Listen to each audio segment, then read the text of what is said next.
ನಮ್ಮ ಮಹಾರಾಜರು ಕಟ್ಟಿದಂಥ ಊರನ್ನು ನೀವು 7 ವರ್ಷ ಮುಖ್ಯಮಂತ್ರಿ ಆದ್ರೂ ಕೂಡ ಅದಕ್ಕೊಂದು ಏನು ಸರಿಯಾದ ದುಃಖನೇ ತೋರಿಸಲಿಲ್ಲ. ನೀವು ಏನು ಕೆಲಸವನ್ನು ಮಾಡಿದ್ರಿ ಹೇಳಿ? ಫಿಲ್ಮ್ ಸಿಟಿ ಮಾಡ್ತೀವಿ ಇಮ್ಮೋವನಲ್ಲಿ ಅಂತೇಳಿ ಫಸ್ಟ್ ಟರ್ಮಲ್ಲೇ ಹೇಳಿದ್ರಿ, ಇಲ್ಲಿವರೆಗೂ ಮಾಡಿದ್ರ ಸರ್?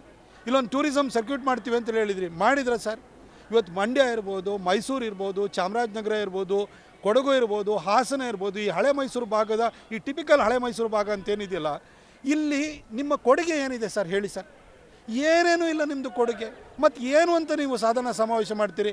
ಎಲ್ರಿಗೂ ಕೂಡ ನೀವು ಡೆತ್ ಸರ್ಟಿಫಿಕೇಟ್ ಮಾಡೋದಕ್ಕೆ ಜಾಸ್ತಿ ರೇಟ್ ಮಾಡಿದ್ದು, ನಿಮ್ಮ ಪಾಣಿ ಪಟ್ಟ ತೊಗೊಳೋದಕ್ಕೆ ಜಾಸ್ತಿ ರೇಟ್ ಮಾಡಿದ್ದು, ಬರ್ತ್ ಸರ್ಟಿಫಿಕೇಟಿಗೆ ದುಡ್ಡು ಜಾಸ್ತಿ ಮಾಡಿದ್ದು, ಹಾಲಿಂದ ದರವನ್ನು 9 ರೂಪಾಯಿ ಜಾಸ್ತಿ ಮಾಡಿದ್ದು, ಅಗತ್ಯ ಸೇವೆಗಳ ಬೆಲೆಯನ್ನು ಜಾಸ್ತಿ ಮಾಡಿದ್ದು, ಮುದ್ರಾಂಕ ಬೆಲೆಯನ್ನು ಜಾಸ್ತಿ ಮಾಡಿದ್ದು, ಮೈಸೂರು ಸಿಟಿಗೆ 5 ರೂಪಾಯಿನೂ ಕೊಡದಲ್ಲೇ ಇರೋವಂಥದ್ದು, ಇದನ್ನು ನೀವು ಸಾಧನೆ ಅಂತ ಹೇಳ್ಕೊಳ್ತೀರಾ ಸರ್?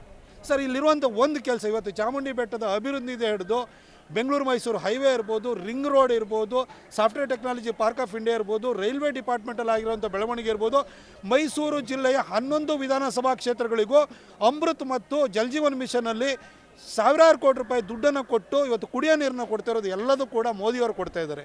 ನೀವು ಏನು ಅಂತ ಹೇಳ್ಕೊಳ್ತೀರಿ ಸರ್?